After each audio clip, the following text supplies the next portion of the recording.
Hello and welcome. It's 2024. It's a brand new season. If you aren't up to speed with what's going on, Chris and Swizz have been putting out the crappiest insight about trading premiums in round three. What is going on? If you haven't been up to date, SC Insider 100, you can find us on Facebook, Twitter, and TikTok. Supercoach app is live, ladies and gentlemen. This is our first ever official podcast for the year.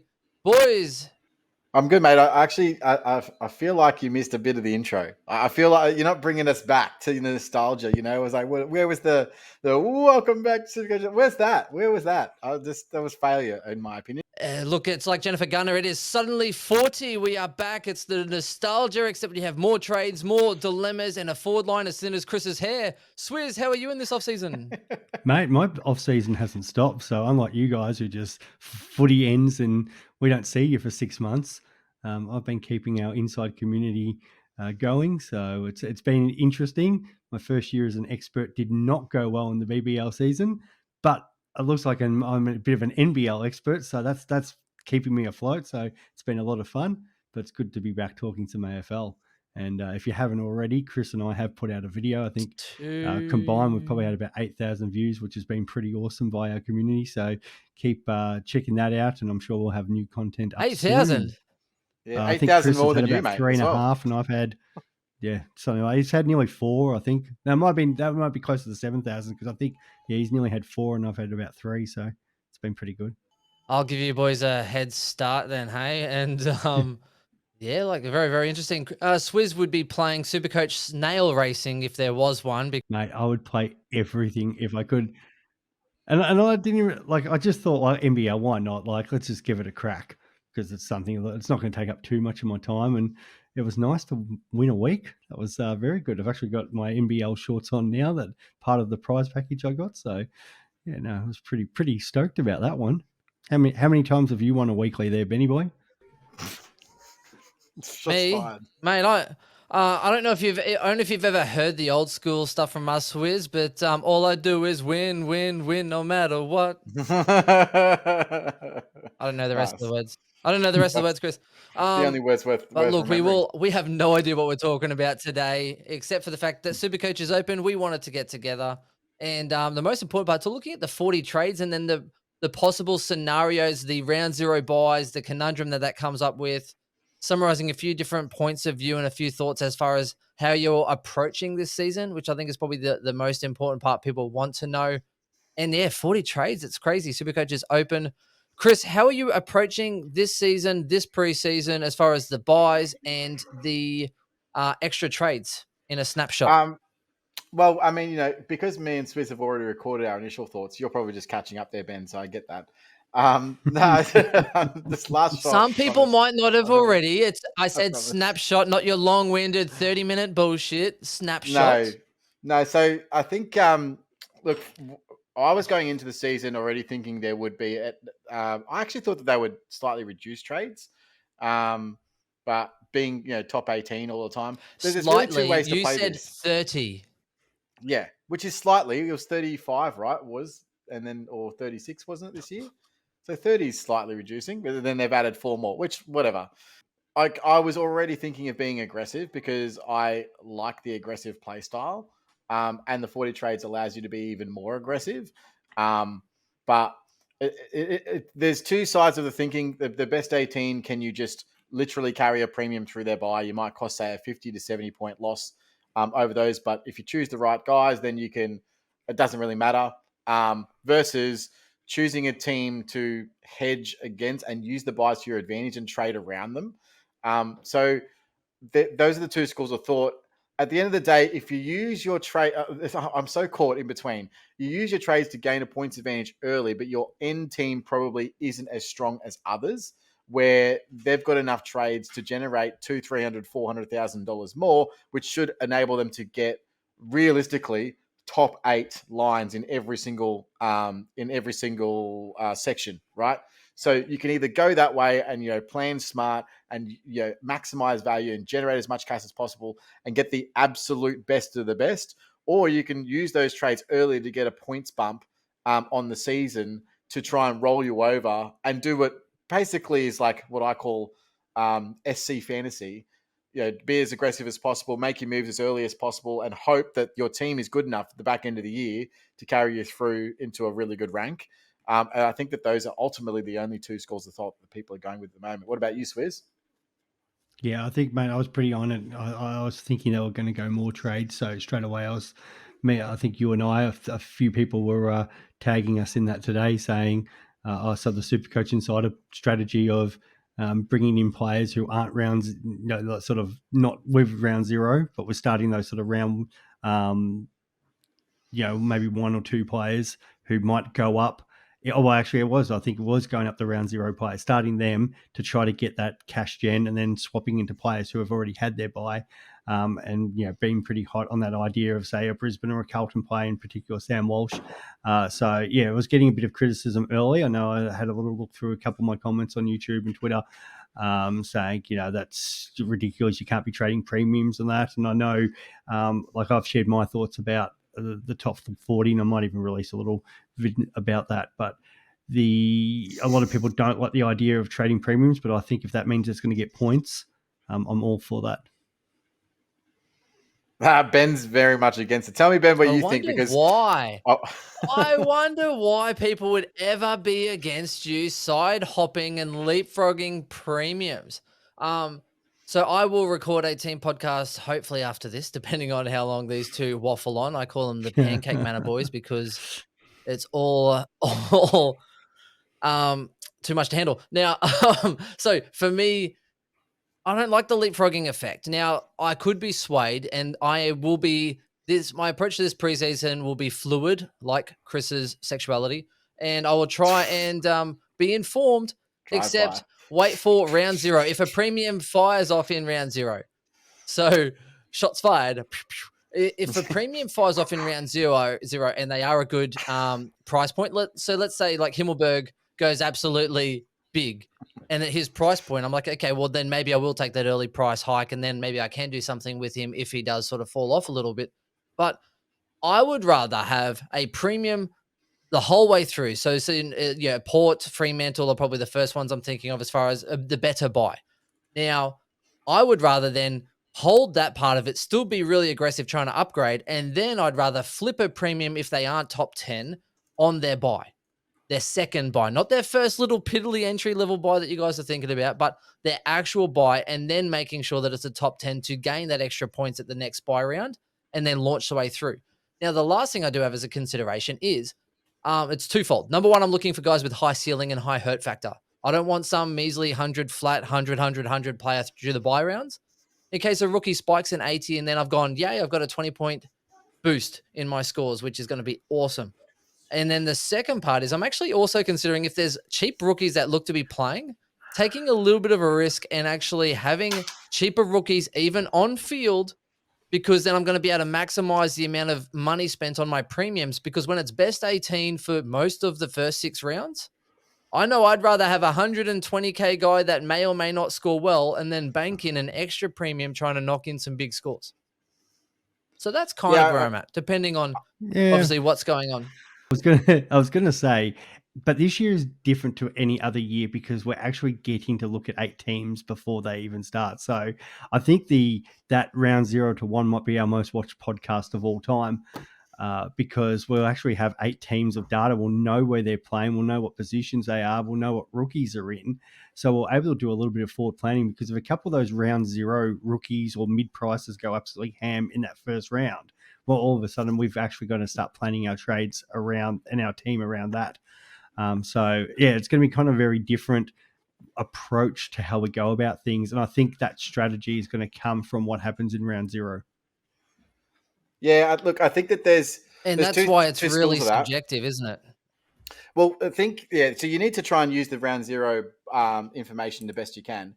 I'm trying to hunt value, but I'm also trying to get back out guys. And that strategy that I was talking about only really works if the guys that you pick are, first of all, value picks, in that they're not going to cost you an arm and a leg. Like, there's no point. I was looking at it today, like I could go like Tom Green, for example, in round 1 and 2, and then try and flip him. But really, what's the point? I think if you're picking, like, say, a Tom Green, you're picking him for the season. You're not picking him just randomly. And he doesn't actually have a good history against West Coast and North. So it's like, okay, well, is he the sort of player that's going to be good, or I don't know. Is Josh Kelly? He's obviously got a good history against as a downhill skier. Same with Cornelio. I looked at guys like Brayshaw, for example, Angus Brayshaw. Like, I think even without Clary, he's still only averaged over the 10 games, I think, about 100. Like, is that really good enough to get you the points bump and the cash that you need in that time? Like, there has to be the right player and the right situation to do it. And so, although that round zero information is going to be really vital to get that. So, yeah, it's something different. And Noah says hi. He's just worked out that he's on camera, so he's like trying to make a scene. But hi, he's now. I thought Noah was old. just emulating. Noah was just emulating you, Chris. I think, and he was just talking nonsense. It was nonsensical. It's nonsensical. I like it. Yeah, so it's going to be interesting. So is that where your kind It's of your Himmelbergs, your Matt Crouches, etc. are something to consider? The other part I'm not too set and focused on critiquing other people's starting sides is because it does really rely on that round zero. Because if you have 8 teams and then they have, let's say, lots of rookies get a big score, well, then automatically you're having to go guns and rookies because that's where it's going. And if it's not, then you go, okay, well, then you're kind of guessing on some of the other rookies that haven't played yet, mixing with some of the mid prices that might have fired off, like Zach Williams. And then you're also going to have a really big decision if you're going to short someone's stocks. So let's say Williams actually comes out with like an 88 and a lot of people are going there. Are you going to follow suit because everyone else is, or you're going to kind of maybe, hope that he's going to not perform? So it's going to be some really big decisions in that last week. And I also agree with you boys here, that'll probably be the most watched week, I think, ever, because everyone will be trying to scramble, looking at the data, trying to figure out who they're going to start, which rookies are named to then add in to complement that mix. And I see us probably nearly recording most days that week, probably, as It's the gonna be a busy information week, changes. yeah. So it's going to be a really, really, really big week for us. Oh, you've got your Sure. puppy as well. Yeah. Yeah, Just take the manual I leave. thought if you're going to have babies as well, I'm going to have my little baby. Ben, where you are. He brings out the scotch bottle. So he Wow, Ben. brings out- That's... Wow, there it is. Hang on. What a rookie. Label out. Label out. A friend of mine picked this up in Japan from a supermarket, 62 Australian, and it's worth like 200 Australian here. Nice. And that's since I've had that for less than a week. I've had that for about, actually. This is how we get them. This is how we get other than 1%. So for those playing at home, our YouTube viewership is like 99% male, and we've got 1% female. So if you guys are out there, say hey. Yeah, we're trying to up that. Yeah, look. You mean if you girls are out there, not if you guys are out there, Chris? Yeah. So there are some The no-brainer guys picks. might be So impressed obviously with this as well. obviously the Port and Freo guys, they're sort of set and forget. So thank you. So there are those considerations. There's guys that for example, I think like guys like Sicily. Oh my God, Chris just threw the baby. He did. He just threw stuff it off. like that. No, he was taken by his mother. So there are some no-brainer picks out there. There's always going to be the good rookies. I think the expensive rookies this year are shining so far in the preseason. McKercher looks great. Riley Sanders looks great. Obviously Reed looks great. You've got Zach Williams at a rookie price. Finn McRae apparently is killing it in preseason. So you've got Jordan Sweet, who potentially could get the number 1 ruck role, but I do think he probably, unfortunately, Soldo, I think, gets it. And I don't think that Port run 2 rucks. Or 2 primary rucks. I think they run with a Finlayson or a Dixon as the backup. Soldo is selfish. Soldo's selfish. He likes solo. So yeah, there's quite a lot of elevated rookies that will take up quite a bit of cash as well. So we still do need to look at value options. It's not just like, okay, you just got to pick your best 12 premiums. I think that's a little bit not outdated thinking. I think it's definitely value still means a lot. Even like someone like Bont, for example, obviously, still coming back from preseason surgery, rumored to be training with the forwards. That could just be because he's coming back from surgery, not necessarily because that's his role. So we do need to get as much information as we possibly can before round 1 kicks off for sure. Interesting. I'm surprised, Chris. You have lasted.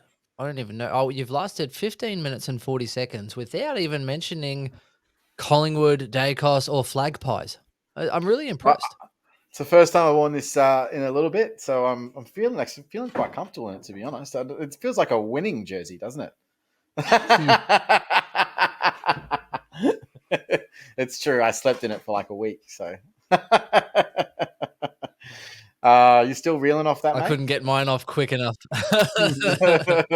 Threw it in the bin, fire, brimstone, all of that. So the interesting thing Yep. this year, though, Hey, is going to once the be season starts, though, are you still a premiership? the reigning Yeah, Are premiers, you you're mate. still still the reigning premiers Oh, once the premiers. season Yeah, starts, or is it? yeah, no, yeah, absolutely. 100%. Ah, Until the next grand final. And Richmond are going to be the new wooden spooners. So I mean, I suppose we're going to ipso Mate, I'm facto. happy to take pick 3 in this draft. Like, that's where we're finishing 16th. 2 years down the bottom. We're just going to do what you guys did. You reset, or Yeah, what the Giants did. Take like Finn Callahan and a couple high picks and Cadman, and then all of a sudden it's like, oh, we're back in the premiership race.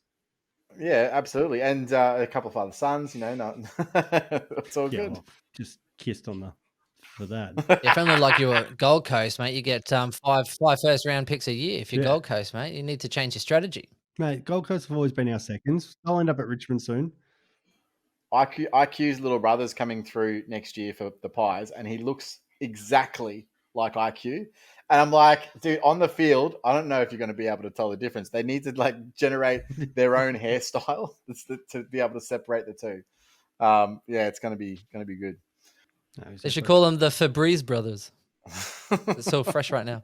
Alrighty, so let's have a little bit of a dive into each little section. Let's go with maybe just one player you kind of got your eye on. Maybe that's let's not go with Sicily Stewart kind of premium, but one player. And if someone else names them, you're gonna have to figure someone else out. One player Yeah. that you're kind of keeping your eye on as a possible breakout, and one player that's valuable, like a value pick who you think could actually either make you money or be someone that you might be able to possibly keep. So we'll start in the defensive line, Chris.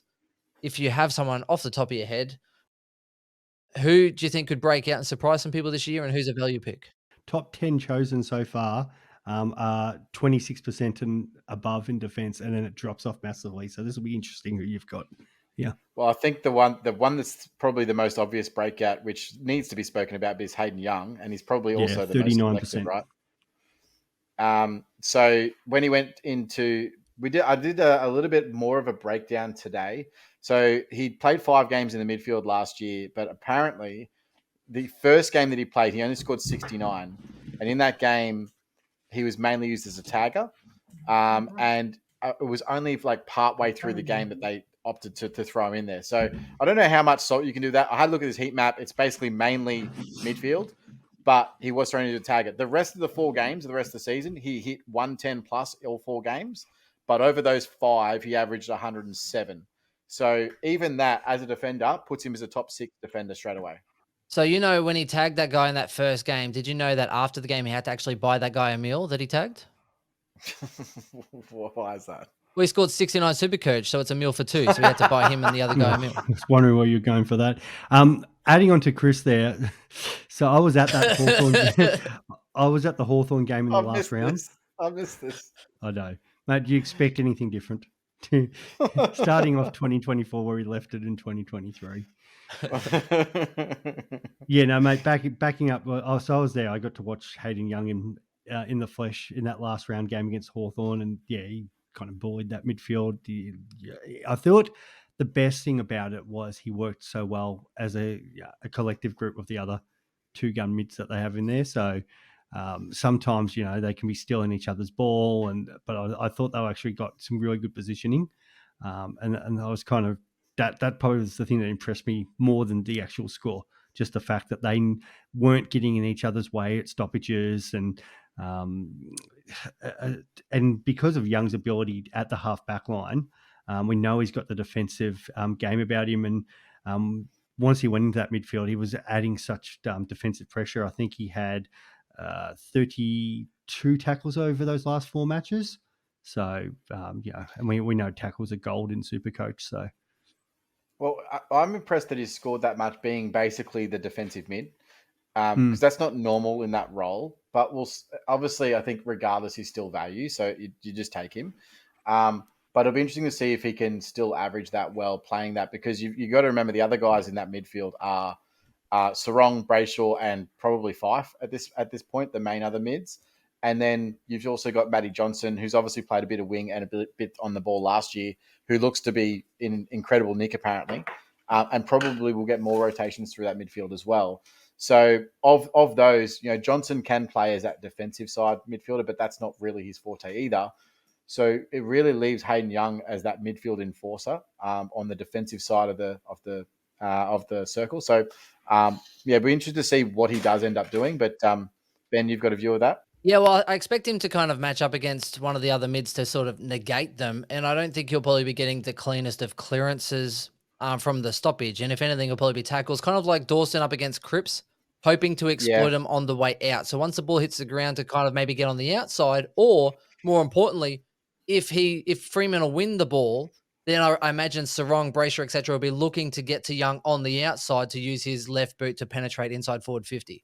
So I don't imagine it'll yep, be huge clearance numbers, and if he does get a clearance, it'll be scrappy as hell. It'll be more of a lock and clamp and tackle if the ball spreads to try and get on the outside quickly, and then actually be used as a link-up person. So you'll probably find maybe more, goal assists, more inside 50s, etc., rather than clearance numbers yeah. from him. So And you can do that as the sweeper anyway. Yeah, I mean, if you're the sweeper and behind, and you have a clear tap to advantage, and you know that you're going to win the ball, and you're the one that explodes out, you're going to be that free loose handball receive on the way exit from a stoppage. So, look, it's not to say that you can't score in that role, maybe it's but just a center traditionally bounce it's been then. harder.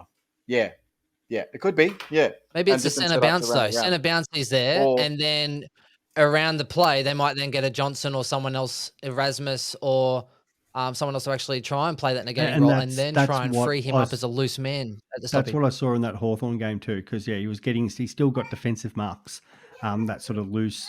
It was nearly kind of like that old, I guess that seventh play, a little bit that Richmond style where.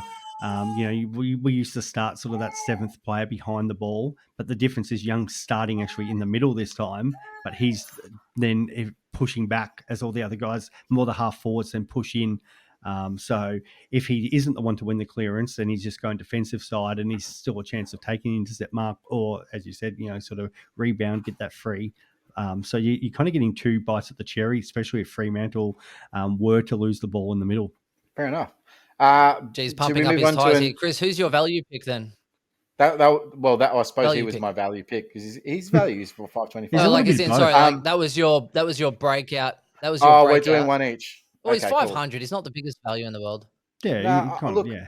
look at this point. I mean, there's so many. I'll just go with a rookie. But, I mean, I guess anyone under 250k is a rookie. I'll probably go with Gibcus. I mean, what we've seen from Gibcus is that he obviously can score quite well as a rookie, and he's actually cheaper now than he was in his rookie season. He can make cash, and that's really all you're looking for from Richmond defender. Is he best 22? That's probably a better question for Swizz. But I think he's already proven that he was until he got injured, and they obviously want to put more time into him. So at this stage at 150k, he's a guy that can easily make 150k on the way up. And I think he's probably, of the cheaper rookies in defense, I think he's probably the best option for a field. But Swizz, what do you think about Gibcus? Yeah, mate, he's definitely best 22. What do you go, pick 7 in that draft? And Yeah, the fact that exactly. all the noise out of Richmond is Bolter is training forward again.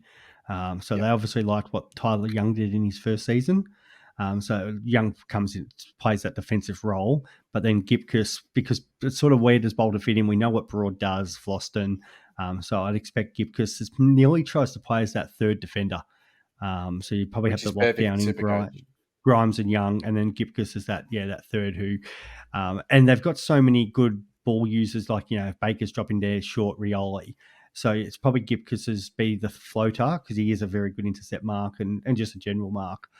So he takes that mark and is trying to offload to one of those And three Bolter guys. fits in anywhere too, boys. I'm sure he does. Bolter fits in anywhere. Could be fits in But the pantry, fits in my belly. Love a good Yeah, Bolter. so he's no, I think it's a pretty good pick as long as he's over all those injuries, which it looks like, or word is that he is. So have to apologize in advance here because like I've had the only audience I've had for about 6 weeks has been a 3-year-old and a 1-year-old, and my missus doesn't really give up much. So even back at work, I was like, oh, it's been a wonderful audience, just like throwing out all the worst puns, comments, jokes, innuendo, like subtly. I Um, like it. so it's good to be back. I need an audience for this channeled aggression. Your value pick, Swizz, someone that can make you money. And then, Well, premium first, sorry. technically, Chris has taken the two obvious and the two that I I had. So, the third defender in my backline has switched between Sheasel and Brayshaw, and I kind of don't know which way I want to go. It relies a little bit on like sort of what was happening to Fisher there, because if Fisher was up and fit, it looks like Sheasel's going either mid or forward of the ball, which then makes him kind of unpickable. And that's where I was like, I pivoted to Brayshaw. And then that all depends again on what happens with Melbourne's lineup. And Chris did share some thoughts about that earlier. But potentially just with the way Melbourne's, they start the season, it's one of those things, but the Bulldogs, tough. They've got some tough games, but I think that probably nearly suits Brayshaw because it's going to be more contested in there. Hawthorn, Port Adelaide, I think Brisbane. So I would actually be more likely to fade Brayshaw if they were probably easy ball on the outside. I kind of would rather a contested game where there's a potential there, because Oliver's their main contested beast, and if he's not there, it's up to Viney and Brayshaw to do it, because Track's more your silk, the guy that they want on the end of it. So that's kind of what I'm looking at in that first game, and at least we get 1 week's data of actually seeing who is the distributor, or who's the big ball. So that's why Brayshaw's in there at the moment, because it's an easy swap to somebody else if need be. So that is the one I'm keen on, because I think I haven't seen anything in my DMs, Swizz. But he can definitely. Nothing in my DMs. You apparently have some inside information about Chloe. I haven't heard a single thing, mate. Then now you're talking about starting Brayshaw. Mate, I'd be shocked if Oliver's there first game. He's done no preseason. He needs time away from footy completely. So it wouldn't. Yeah, mate, they told him to keep running lines, and he took it the wrong way. Wow. Well, we're going there. Wow. We have gone there. Wow. So, speaking of that, I actually looked at there's a couple others that also could in that explode in that round one, which I want to have a look at. But it was flagged today that Christian Salem could be lining up in the middle, which leaves an opening behind the ball, or in the middle as well. Trent Rivers is also one that can pop off with the right role. So yeah, there's some stuff in the air to be worked out. The problem with Rivers, if he's behind the ball, last year they used Stephen May, obviously, as for kickouts, and they also used Jake Bowie. So does he get something with Christian Salem out? I don't know if that's going to work, but definitely something to watch. It's what it is. Benny boy. Also could open up a spot for I'll Mate That 70s show as well. I'll Mate That 70s show. You are a whore. Oh, Marty Hall. Make that shot, whore. Marty Hall. Yes, it could. Yes, who's obviously on the pine as well. So now I suppose we move on to your value pick. To be fair, most whores are on the pine. Yeah, value, but sorry. I'm going to go more mid-price there, because I think the obvious rookie guy there is Gipkus. But I'll throw out two mid-price names here, and one's Josh Weddle and the other one's Connor Buderick. And that's just because, again, potential roles. Now, we've heard, and we saw what Amon did in that sort of 5-6 game period at the end, but a lot of talk is that Weddle's been the one they're using as that sort of halfback roaming guy. And then potentially, again, until we actually see it in preseason to see who that exactly is the distributor out of halfback. But the couple people who've been watching them train and says Weddle's sort of had that free range down there. Now, it's not a great price because it's $3.73, but in saying that, some people and quite a lot of people are on that Amon train at $4.86. So if Weddle was hypothetically the distributor from half back, you can't ignore that, because that's the same with Kitty Coleman, and then it comes down to Connor Broderick again, which all reports is Dimmer's trying to turn him into Jaden Short. So it's sort of that you don't like picking too many of these mid prices, but we have seen in the past where if you get the right sort of 300K guy right, or 300 to 400K guy right, And for the defense, there's no reason why those halfback distributors can't go 100.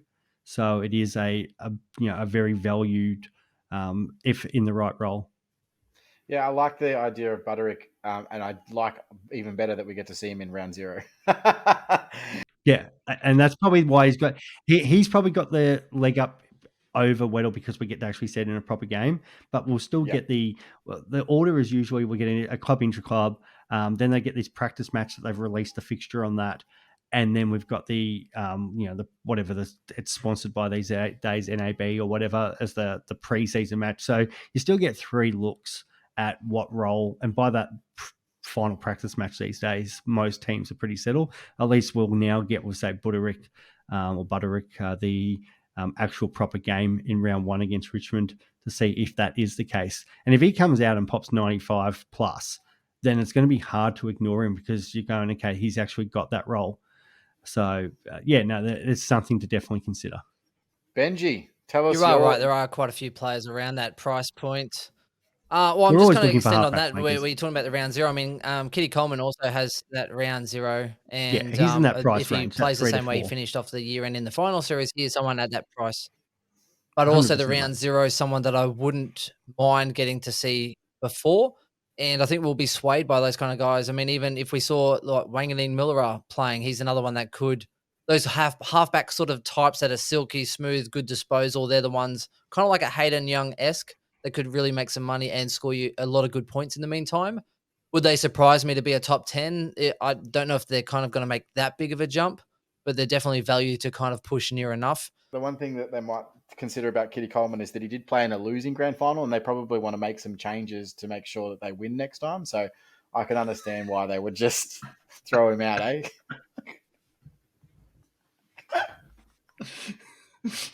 But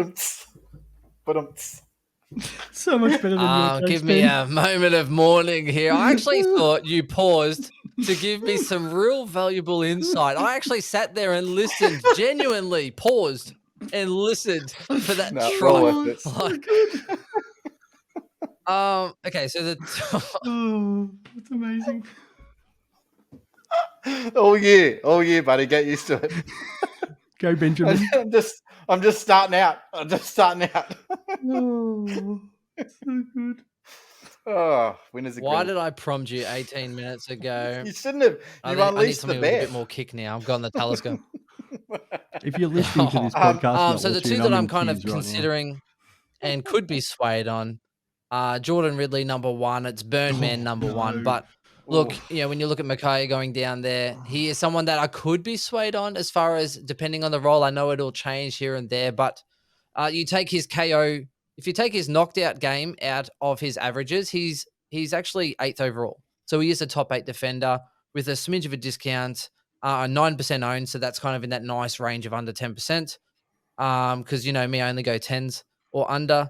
So the other one is I'm actually considering 1% owned is Jaden Short is someone as well that I am keeping a loose eye on. I'm looking left field as far as this one because I am considering the same as Chris said, a bottom team. I call it the Witherden effect, where when all else fails and that ball's in there a lot and you're under pressure, he's going to kick it as far as he can. He's going to literally kick it out of the defensive 50 and hope for a contest. And you have a tall player like a Lynch, if he can run on his dodgy ass ankles, to bring it to ground. And I expect a lot of loose ball in there to be just absolutely launched as far away as possible.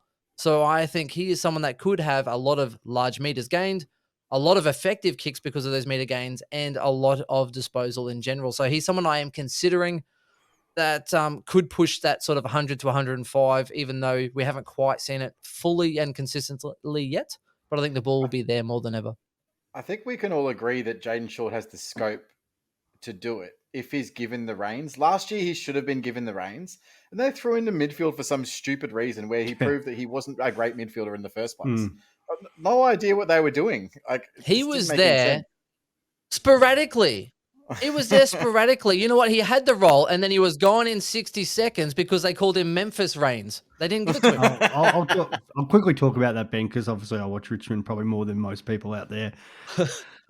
So you'd have Taranto, but the problem then you have Hopper and Prestia a lot of the time injured.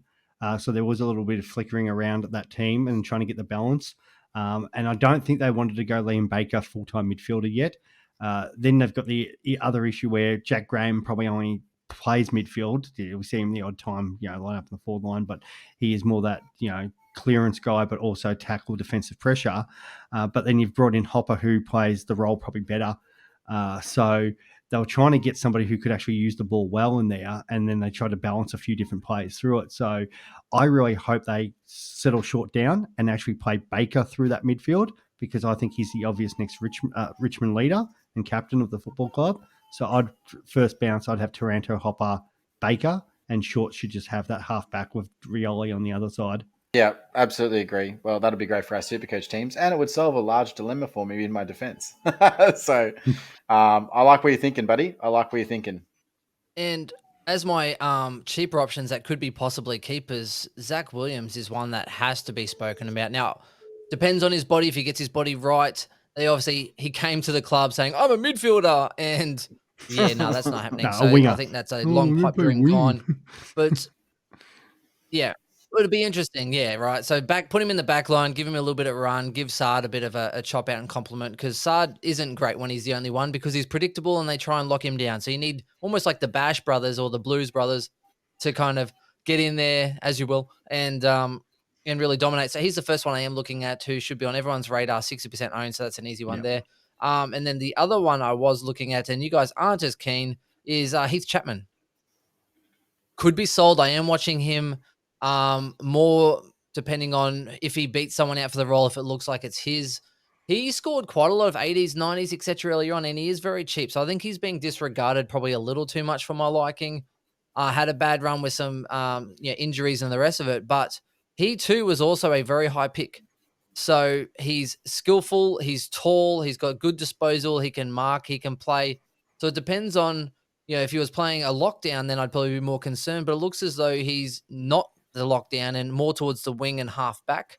So I think there is some scope there for some possible intercepts, for some good kicks and disposals, but he is someone that I do need to see it from. So at 16% ownership, I think you could do a lot worse than Heath Chapman. I assume his ownership's only low because of your Williams and a few of these other defender rookies, and people are probably spending up big in defense because the forward lines are so thin. And that's what I can only attribute it to. There's a lot to play out, and I think that there's a lot of wingers at Freo that are all vying for the same position. So whether or not he's the best 22 or best 23, that's my biggest concern. I think he might be on the cusp. But I also think that even if he does get it, he might be fat side winger rather than the attacking winger, and that could also really be detrimental. Having said that, 250k, if he's locked into the 22, you'd probably pay that anyway. And you'd have those 40s sporadically mixed with an 80 and a 90 and things like that. So I don't hate Chapman. I'm watching him. Why fat side winger though, Chris? The logic behind it?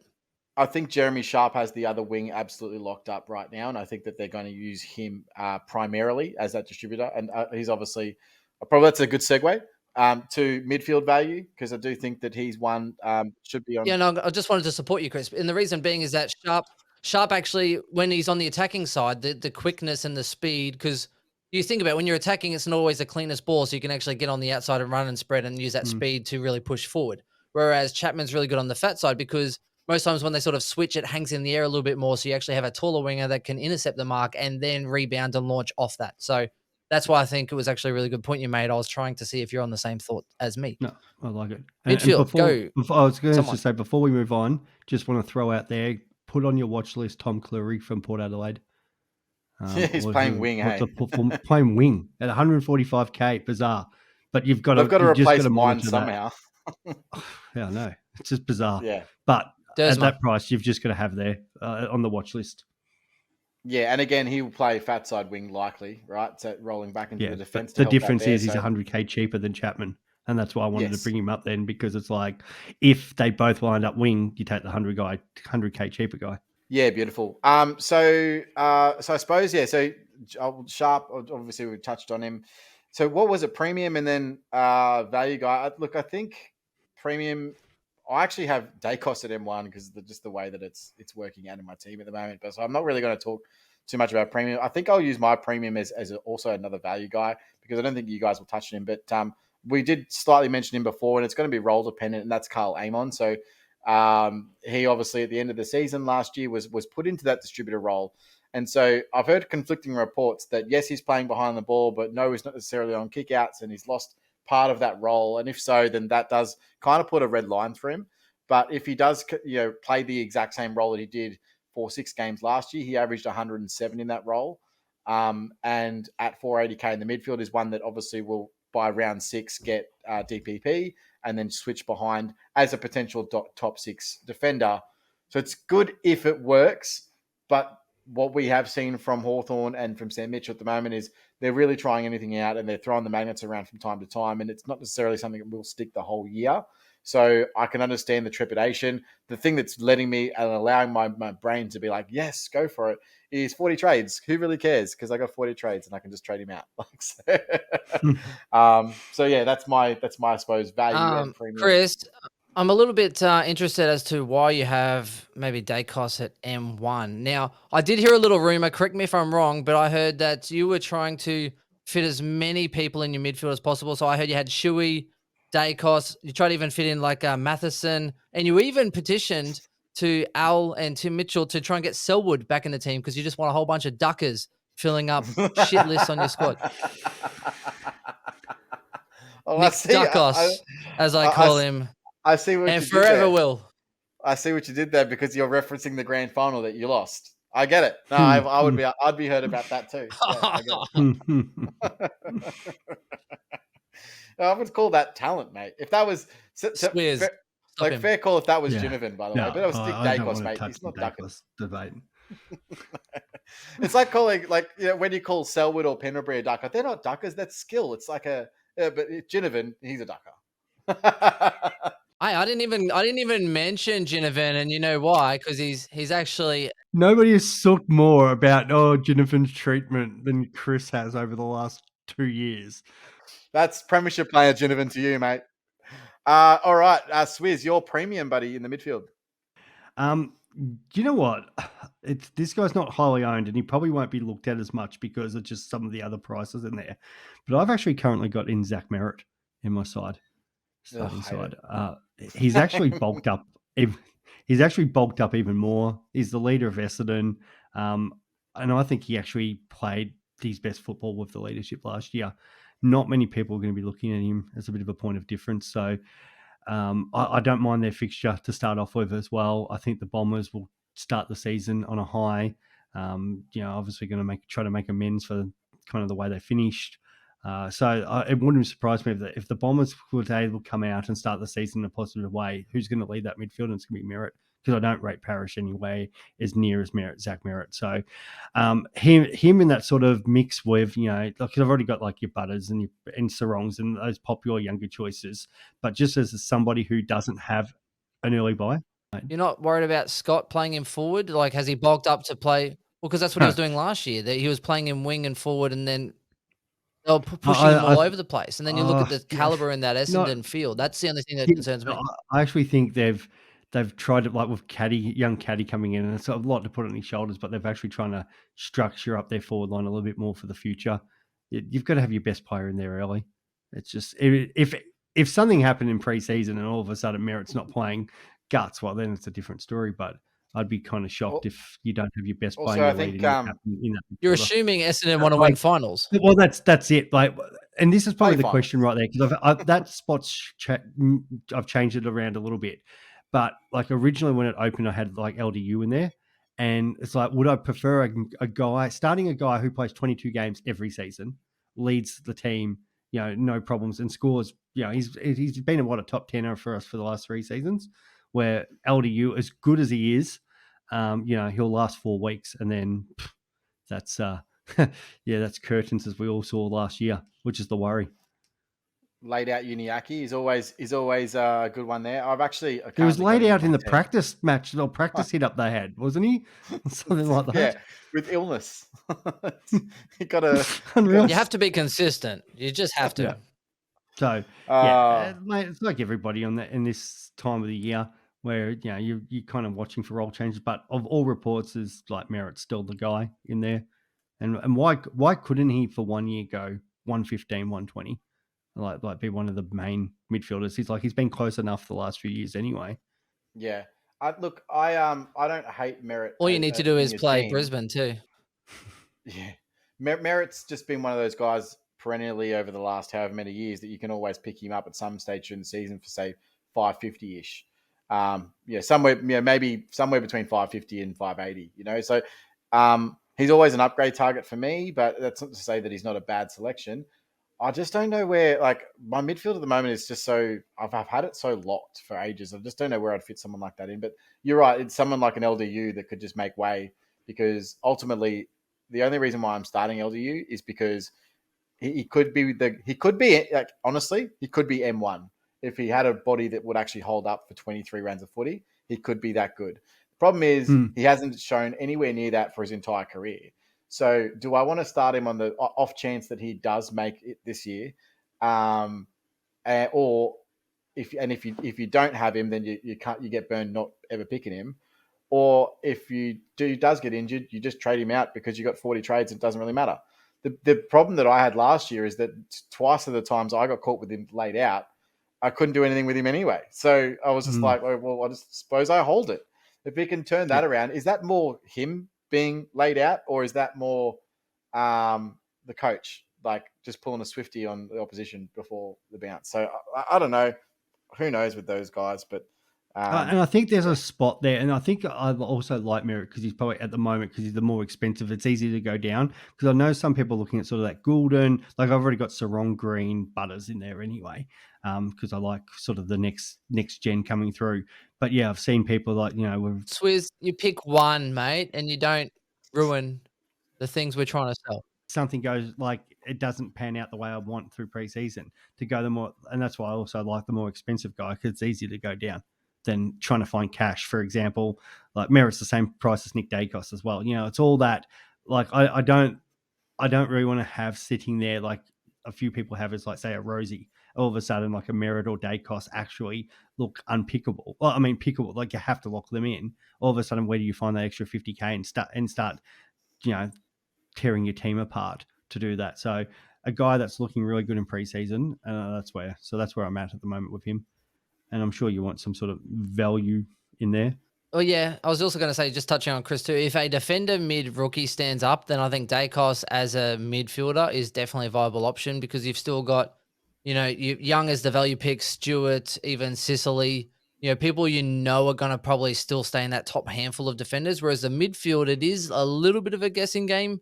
You're hoping that some will stand up, some might get some improvement. So at least you get to watch a few and then be really aggressive through that sort of round 5, 6, 7, 8 to try and target some of those mids.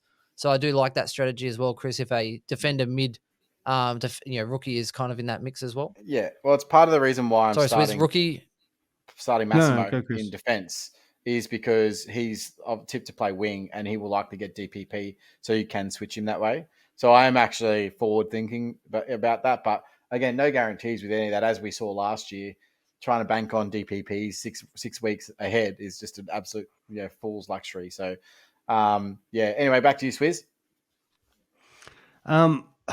It's hard because there's probably not as much kind of value outside. Like I know a few people looking Guthrie, Mount Crouch, and Amon in that price, but further down until you get sort of rookies. I feel like a lot of people are looking at midfield as guns and rookies kind of situation. The only one that I think can't be ignored in that sort of 300 to 400 price bracket is George Wardlaw. Probably because we just didn't get to see the best of him yet, because he sort of had that injury interrupted first couple of seasons on the scene. He's under 18s and then into his first big season, but by all reports he's continued to beef up, and he looks amazing in that midfield. So I think that's one that I hate the price because it's 365, but the problem is we've seen it with some of these guys before, like the number 1, 2 draft picks. If they've got that proper preseason through them and injury free, why can't they sort of come out and make 150K, because they are, at least they're playing guts, and could come out with a bang. Like I don't love that, but because I don't actually have him in, but it's just one there that a few people have messaged me in saying just keep an eye on Wardlaw, especially because I think a lot of people keep looking at LDU and keep thinking he's going to keep breaking down. So who else is playing in there? And they've got a couple options, but he's obviously the future that they want in there. And the one that I've got just out of I talked about Cleary before. Kane, Sorry, Swizz, just McCaffrey. Wardlaw that you're Yeah. talking about. People were comparing Wardlaw to like Clary, that contested B style Yeah, player. and Now, that's don't what he forget is. what He's a Clary did in smaller his version of second him. year at Melbourne, who was actually really, really low ranked. Yeah, but that contested B. So if you look at, the makeup of the team, if LDU, isn't kind of firing or he is injured, then it wouldn't be too surprising for someone like that to get the bulk minutes in the midfield, like Clary did, and then average a decent amount. So. Yeah, like you just look at Wardlaw, some of these games he played last year. Now he wasn't obviously getting the high possession count in his first match, in his early matches. It happens for a new player, and I subbed him out in a couple of games, which for somebody who'd been coming off injuries and no real pre-season, you can understand that. But he's had 1, 2, 3, 4, 4 games there. Actually, it might have even been 5 games over 6 tackles, including 3 games where he had 9 tackles. So absolute tackling machine. And we talk about that's why we love Rory Laird so much, because there'd be games where we could go 15, 20 tackles and you're like, well, there's 60 points just in there. But Laird, a lot of the time would just be 10 tackles, no problems. I think Wardlaw's very much like that. Very Matt Rowell as well. Like Rowley would just put down for 10 tackles these days because that's what he kind of does. And that kind of reminds me a bit of Wardlaw as well, because he can win the ball but actually puts defensive pressure on, which is we love in Supercoach, because it's just bankable 40 points before we even get to the them touching the ball. Interesting.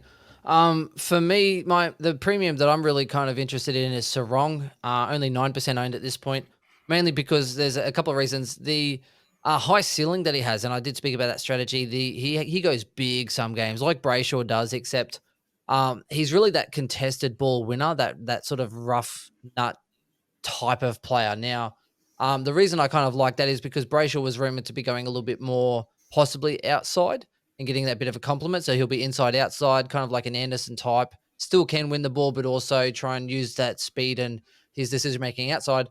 I know Fife might be a bigger body coming in. He'll be pinching. I don't think it's going to be a huge amount. His body isn't really made up to be taking the big brunt load of the shoulder hits. So for me, I think Sarong's got some real growth in that region. They have the best buy with Port Adelaide. And I just think he is probably going to be the number one midfielder at Fremantle. And with 2 good ruckmen tapping it down, I think he's someone that could push that sort of 115 to 120 mark. So that's someone I am looking at through the preseason to see if that all sort of stacks up. Your thoughts, boys? Do you have him as well, Chris? Because I know I do. Who? Sorry, I wasn't listening. Wrong. Yeah, I do. Sarong. Yeah. No, I do. And look, Okay. there's a Yeah, few but only reasons why, 9% too. So, I can't believe that. So that's And I 3 of assume us. Brayshaw's higher. There's 3 of us here. I'd say everything that we've heard coming out of the Fremantle camp is that they're pushing Fife in. They've got Hayden Young in, and there's someone's going to go, and they're looking at pushing Brayshaw out to a wing. So, like, not permanently, but he'll be splitting his time, which means because Sarong is really a one-trick pony. He's a ball getter. He's likened to Lachie Neal in his junior years in terms of the way he plays. They're not going to change that. They've now found a premium mid sitting right there. So. I don't think his role changes at all. I think everyone else's does slightly. And for that reason, I think he's the best. I think he's clear number 1 mid at Freo. I don't know why other people aren't seeing that. And considering their buy and the premium structure, I would have assumed he would be in way more teams. I assume people just have blinders on just going Brayshaw. Yeah, there's 1,443 other people who agree with us. Yeah, well, Brayshaw is owned more. Because that's all that owns Sarong at the moment. Where That'll change. It surely does, but might not, because I think sometimes with Fremantle, just because of where they sit in the I guess the membership ladder and the viewer ladder and stuff like that, they kind of are kind of a little bit forgotten, especially here in Victoria, compared to some of like your bigger bigger clubs that are in other states. So I've got to stop saying call them interstate clubs, but you guys know what I mean. So His I think other I can see states, these him. Victorians. Yeah, I know. I can see him starting the season at that 10% mark at best. And then people will be like, shit, he was the one I should have jumped on. I agree, because when you look at the caliber of people also they're playing, like imagine if Petrarca, if one of these other guys absolutely scores big. You've got Green, Kelly, Tuke Miller, Anderson, like any one of these other caliber players, Lockie Neal, Dunkley. If someone goes big and they go a 140, 150 in round 0, their ownership goes up huge regardless of the buy. And then all of a sudden the people like Sarong and the people who haven't played just kind of drop about 3 to 4%, and I'm okay with it. Yeah, everyone's still So talking about sort of your Lairds. I think it Sort could of be a Jack blessing in Steele disguise, gets a lot of seriously, love. that round 0. But Dawson and Laird are getting a lot more love than what the Freo players do. And I think it's more congested in that Adelaide midfield for spots and players they're bringing in than what it is for Fremantle. I love Dawson, but then I do agree with the matchup. So Dawson was probably someone, I think, again, high ceiling, clean skills, but then they kind of do need his type in there. So my worry is that Laird might end up getting pushed a little bit more off into the back line. You're almost like the Daniel Rich. You're in there. Rich obviously not killing it like Laird, but the retirement plan is maybe getting Laird back out to sort of preserve him. And my other concern is obviously you've got Matt Crouch still there. You've also got Berry. Berry is probably a segue into my discount options here, because for me, it's Berry and Zach Jones as the two that I'm really watching. They're heavily, heavily discounted. Zach Jones can knock out hundreds and make cash at a low 200K Supercoach mid. And Berry as well is like 224 maybe as a midfielder. So he's also another person I'm looking at. I don't know if there's room for him, but again, he's almost that tackling one-trick pony midfielder, looks fit. If there's room for him and they actually publicly talk about shifting some other people, he's someone that I could definitely be tempted by those two players predominantly. So, but for me, I love Dawson, man, and I wish I could see more of him. But yeah, there's so much in there. And then when you look at the people they've signed as well, they were saying, oh, last year even like Rankin can get in there a little bit, Rochelle can get in there a little bit. They signed up a couple of others as well that were sort of first, second round picks and giving them some midfield time. So it's almost like they're being trying to be very unpredictable and not reliant on just the couple of brute workloaders, which could also contribute Laird's low time on ground kind of getting worse at some point, or more variance. Boys, what do you reckon? Yeah, I think 100%. that they finally found at the end of the year a midfield that actually worked for them. And I would be so surprised if they changed that coming round 1. But having said that, who knows? I mean, they initially thought that Matt Crouch couldn't work. He comes in and he averages 108 over the back end, and they found that him working with Laird and Dawson really worked for their midfield. So, I would be shocked if they changed that, but I think that they probably need to at some point to enable the growth of their players in their team. But yeah, who knows? It's too early to tell at this stage for Adelaide. What about Zachy Jones? You reckon there's some legs in that? He's on the watch list, but it's very far down, I think. I just think St Kilda are probably like with a couple of the players that have left now with Billings and Caulfield. It does potentially maybe he's the next one. That's now the new guy who's the injury prone. We're hoping, praying that it's going to be his year. And when he's done in the past, he's done very well and he's very serviceable. But I think St Kilda, they showed a lot of progress with what they were doing with their younger players last year. We got to see Winghagen. They want to win, though. What? Yeah, we didn't get to see, even Jack Steele didn't probably have the as important year as he has in the past, but they've sort of the way Ross Lyon's coached is it's brought other players into the mix, and the spread and what they've got out of some of those younger guys. So, are they really going to go back to your Zach Jones? Is everybody actually thinking that Jack Steele just returns this 110 guy? I think St Kilda are going to continue going off what they were doing last year and give your Owens and these other young players more opportunity. So I don't think Zach Jones is the. You realise that last year they had a lot of injuries I don't think that was this is our plan A. I think Ross Lyon rocks up at the club and goes, oh, we're in some trouble. And now he's got 12 months of data and a few other people I think he can lean on. I think he went with I need to coach a football club. We need to be competitive. And this is what I need to do to be competitive for now. But I think there will be changes afoot. You must be really confused, I think, that Zach Jones is somehow behind Paddy Dow. Now, I didn't say Paddy Dow, mate. I definitely didn't say Paddy Dow. Don't put words in my mouth there, champ. I'm pretty Oh, sure you dude. said he's really far down the pecking order. Yeah, mate. Paddy Dow isn't even on the pecking order, mate. M1 and M2 in VFL Supercoach, buddy. Oh, yeah, 100%.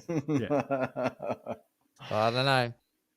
All right, so do we move to the Ruck He line? could pull a Nathan. Could have pulled a Nathan. Anyway, look, Ruck line I think sort of speaks for itself, boys. I mean, you if you're not going English, and it's either English Gorn, and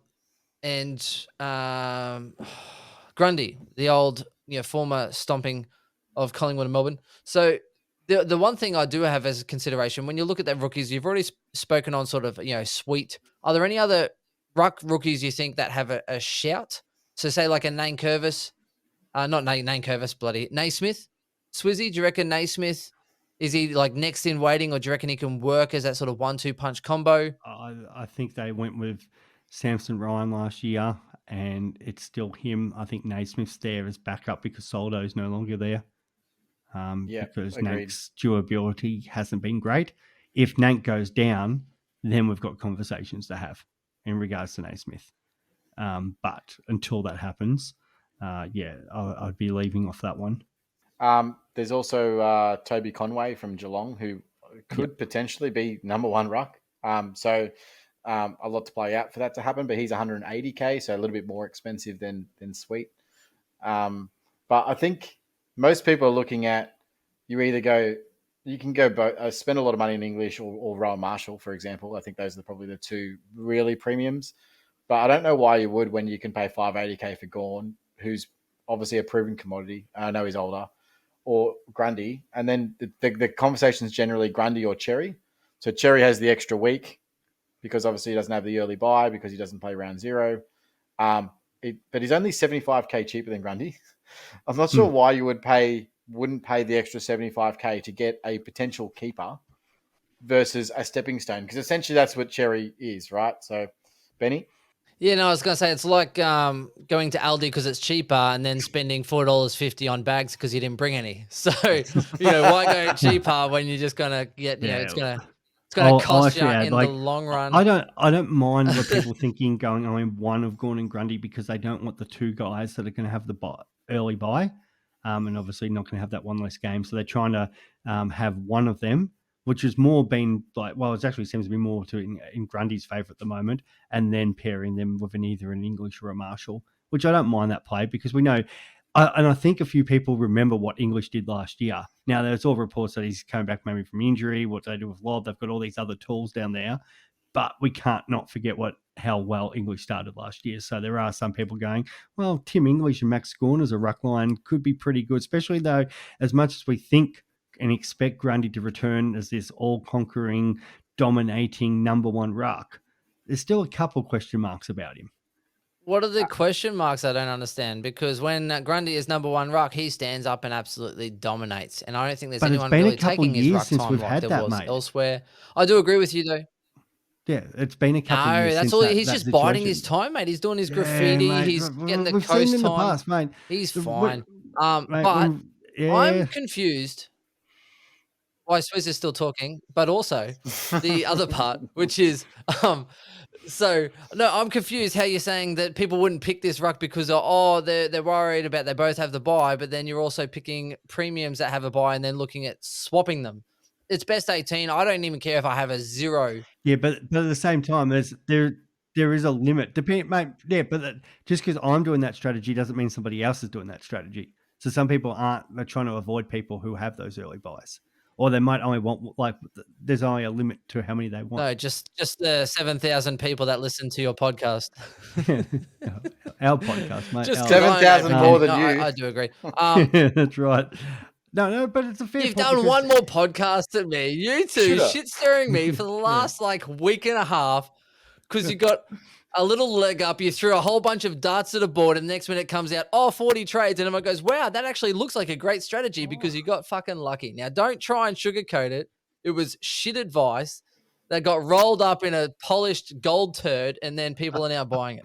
Right? You know who So, else got lucky, Ben? anyway, Dacos got lucky when he Collingwood? handballed it over his shoulder in midair, right onto a running Degoe to amazing. kick a winning goal in a grand final. That was really lucky too. It's so good. Excuse me, more like side bottom got lucky, kicking the ball 65 meters, the longest he has ever done, even though he's played nearly 300 games. That's Never a you know, I doubt, haven't bro. come at me Never about a lucky. doubt. Do you know what? Grand final week, I was hanging out with this bloke, and then he just disappeared after the grand final. Haven't seen him since. First time I've chatted to him. He was in trouble with the misso, bro. You can't blame him. I was so in trouble. If you heard Chris in my podcast, I was wankered. Okay. The other theory I'll just throw to you guys: if Darcy does not get up early, could you potentially see people starting Luke Jackson as Give him a tug. R2 to swing forward later, or potentially if the Sweet, Conway, any of those rookie guys, if there's multiple guys in that situation, could you then start Jackson as your F1, whether you say R2, R3 cheaper? Yep. And I think forward line is really sketchy at the moment, that if Darcy happened to had a setback and then he needed surgery or something or other, I think you could just, hold Jackson in. And then if there's any issues, you can throw him into that ruck line. And I think the average boost that we have seen, that when he is number one ruck, you kind of just ride it out. If that changes, you can always use one of your 50,000 trades to kind of, fix it up a little bit later. Now, Chris, I'm going to add, same as what you did say with the whole Gawn and Grundy, etc. Again, with the extra trades, you can afford to start people that are $100,000 cheaper. And then if you do get to the middle buys, which is the thing that I would advocate to do, if they're not the best ruck, then use one of those extra trades wisely and then maybe flip them at the buy. So when Gawn has a buy the second time, because we're lucky, then look to move them then and pick up English cheaper or do something around that point. If you pick someone and especially in the ruck line, normally it's a set and forget and you don't trade your rucks, but this is probably the one time where you might actually be able to hold someone up. And then when you get to the buy, if Marshall's doing really well and they've already had a buy, you're like, cool, I'm going Grundy or Gawn to this guy, and then picking up him for that round and the extra points in the boost. So that's where I think it could actually be. Absolutely. Not a good way. Look, that is an absolute consideration. All right, forwards let the great man speak. Yeah, the only thing is Rowan Marshall and English both have the round 15 bye.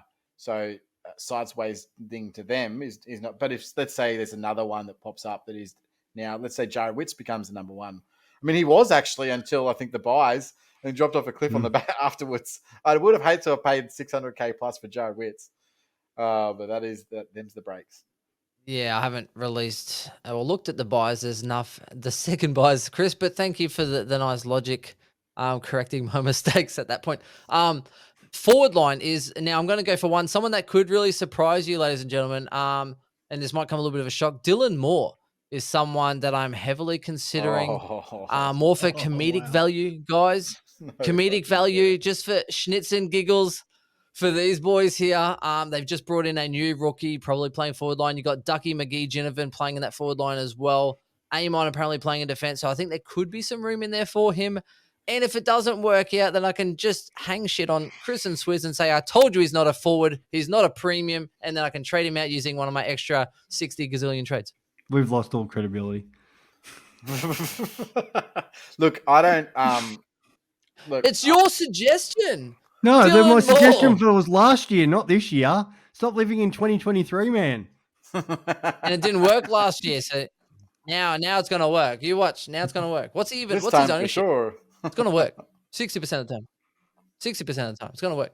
I don't hate him as a pick. I just don't think that. No. I don't think the role is going to be as juicy as everyone's making it out to be. That he's all of a sudden going to be playing more time midfield. I think he probably averages around the same as what he does this year, maybe a little bit more. But at $500K, I think there is better value, and I'm not going that deep in the forward line to make it worth my while at this stage. But there's a lot to play out in the preseason. That's just what I'll say. So is that your premium, Benny? Then, hey, we're gone there. We're happy. Yeah, more for comedic value, not because I actually like Dylan Moore. He's a shit pick, always has been, always will, Swizz. Now 4%, mate. the one he could go okay. I might pick him for He's actually in giggles. more teams than Caleb Daniel, which is interesting because Caleb Daniel could be getting midfield time. Caleb Daniel midfield time or ruck time. I think they are pretty well sketched up in that position now.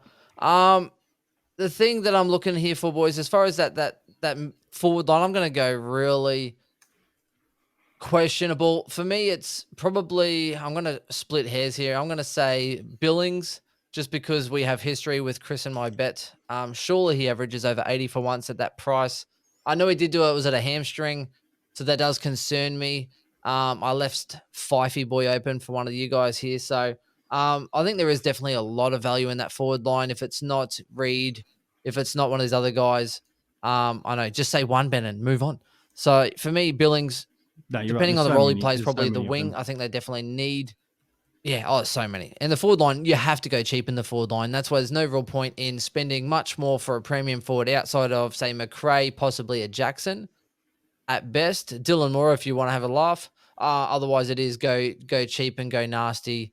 So yeah, that's pretty much me in a nutshell. Thoughts, boys? So Fair we'll enough. move on to more relevant things. Chris, go. Look, there isn't many premiums. Oh, to Dylan talk Moore about. relevant. No, I think. Look, I'm really struggling for forward premiums. I'll talk about Flanders because I guess he's probably the only one Well, he's in outside of McRae. 40%. Yeah, and look, my issue with I've got issues with Flanders in Stupid. itself because at the end of the day, he's very role dependent. Everything that for this comes down to role, and I don't think he's in the best three midfielders there.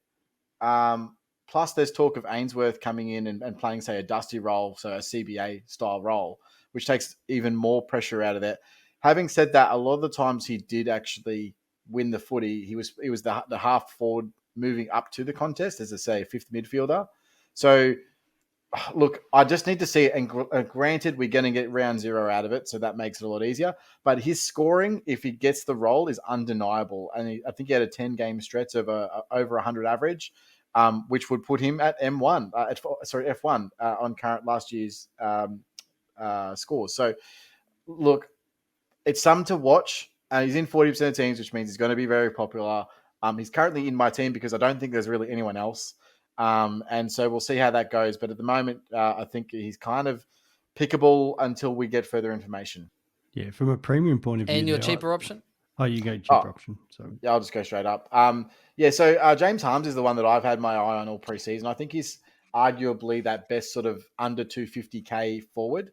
For a few reasons. A lot of it's going to depend on what his role is like at the Dogs and what happens with that. So the big part of the reason why I'm big on him is obviously Bailey Smith comes out of the rotation, obviously from wing half forward role. So there is a spot in the best 22 for a start.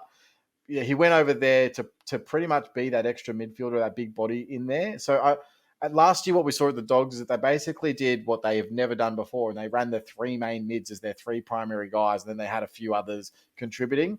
Do they change that up? Because again, finishing a whole ninth last year didn't really work for them. So they're looking to throw more bodies in the midfield, more bigger bodies, more experienced, then that could be the way.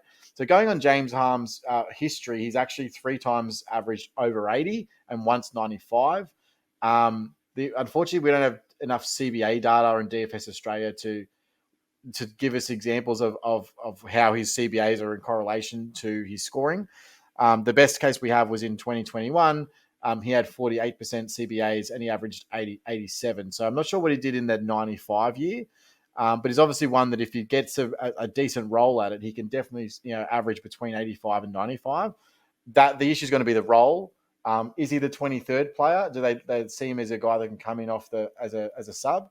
I'm not sure, but at 250K, I think if he's got a good role in the preseason, and I see that he's got the rotations and that there's big talk about James Harms in midfield, I think he's definitely one you could start in the forward line absolutely on field. And he could be potentially, if he's going to average somewhere between 85 and 95 in that forward line of this year, that's keeper status.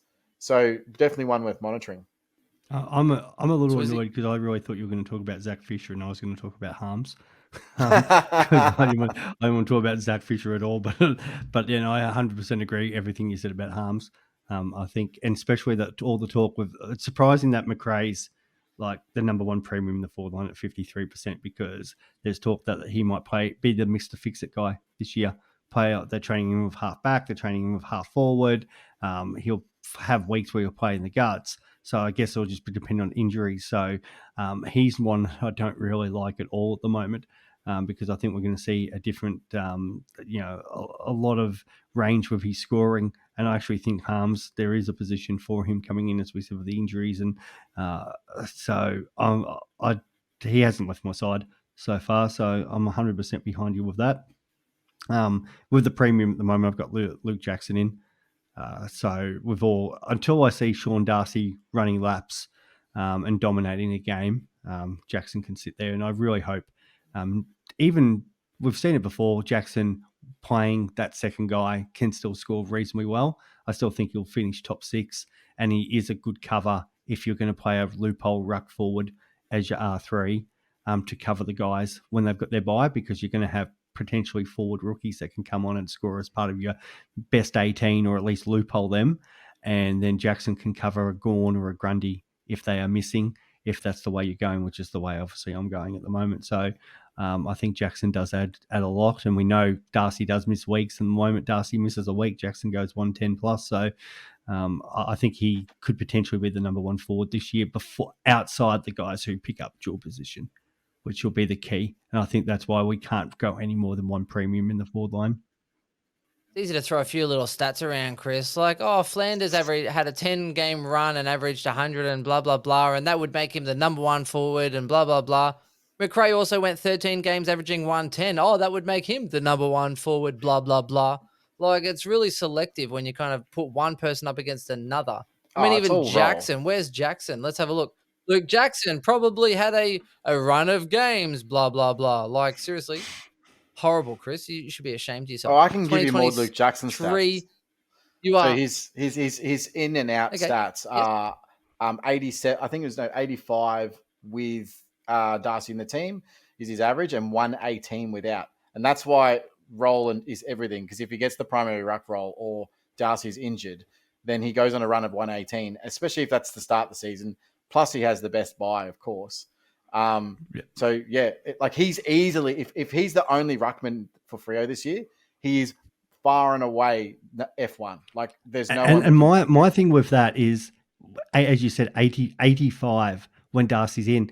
85 this year, well, at least at the start of the year, until we get the new dual position, is going to be pretty good for when the premiums.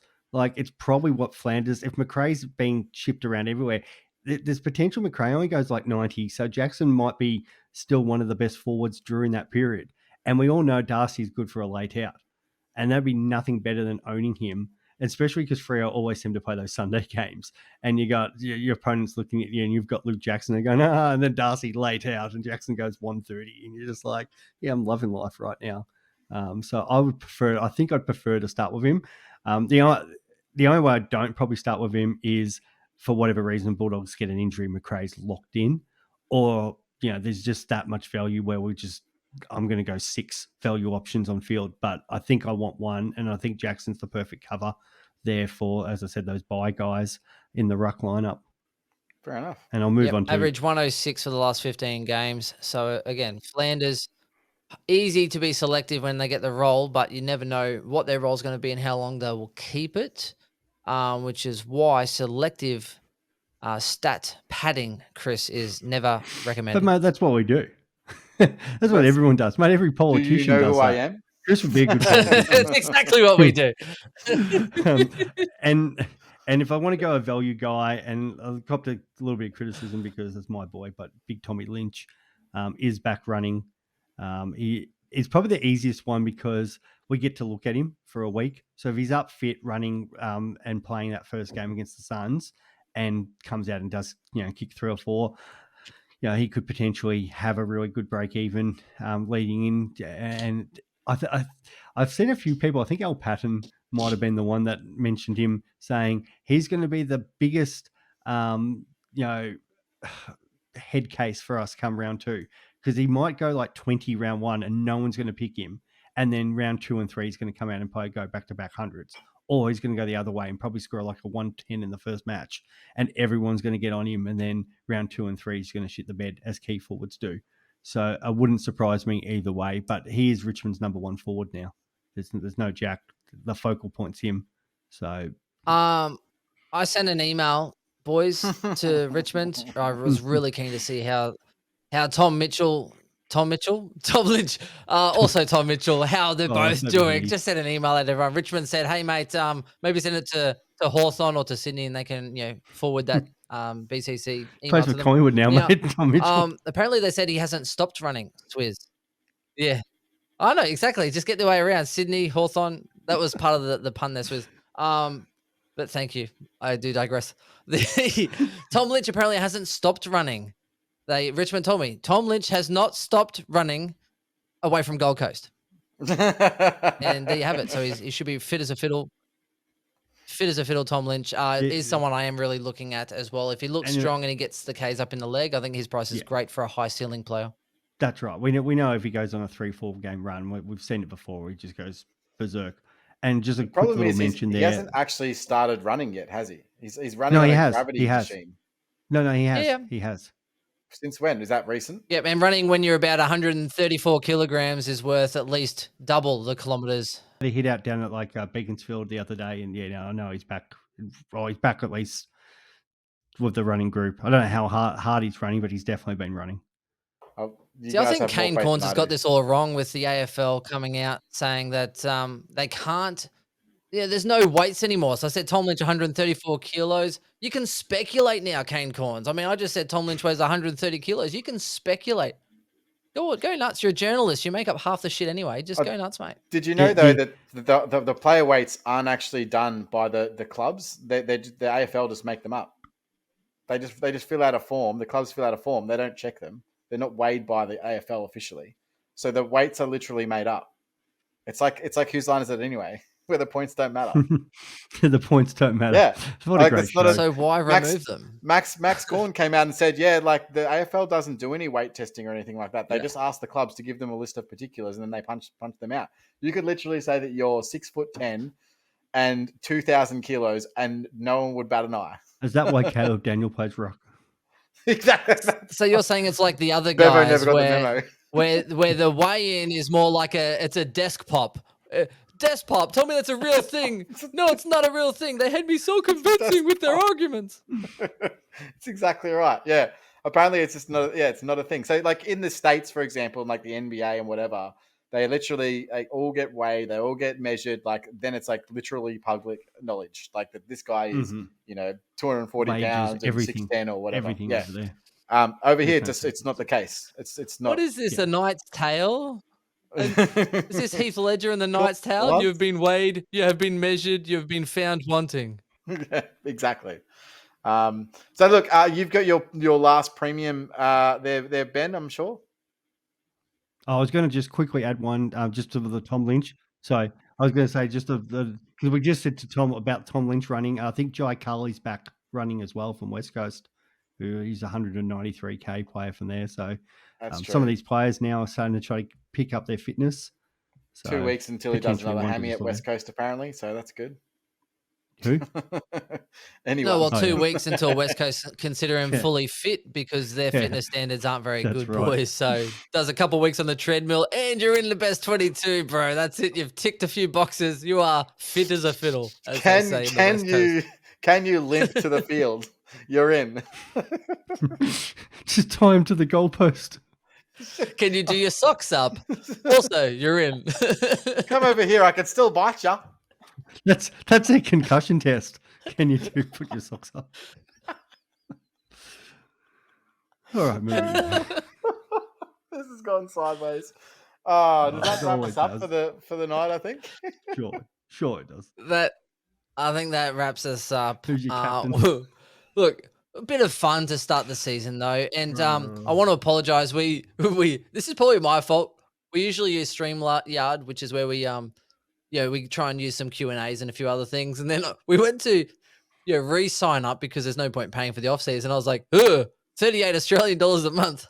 So I'm like, I ain't paying that. You And Chris is bastard. like, hey, I've got this thing. And then there's a bit of non-sync between us, which is why this one probably won't sound as clean and polished because when I speak, it's about 2 seconds delay, I think, when these boys go. So hopefully I can fix it in the editing. If we are talking over the top of each other, it is because of this scenario. We actually sent a few little group chats out during this potty saying, oh, yeah, I think we'll go back to Streamlabs, I think. So not Streamlabs, to StreamYard.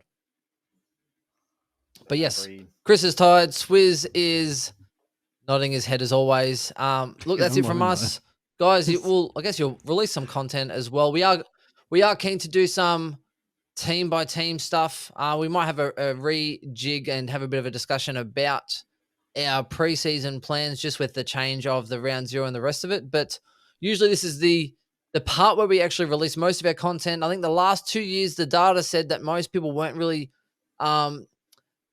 digesting all we had to offer in that sort of December, early January sort of bracket, which is why we're kind of waiting a little bit later towards the end of Jan, because this is now the app's open, which is why we're now going to start putting out more content because more people actually absorb what we're putting out. Because we find that the data changes so quickly that people aren't really going to go back and listen to things from 2-3 weeks ago, which is why that we're kind of kicking off our season a little later. But don't you worry, we'll get all that good gear out to you in due time.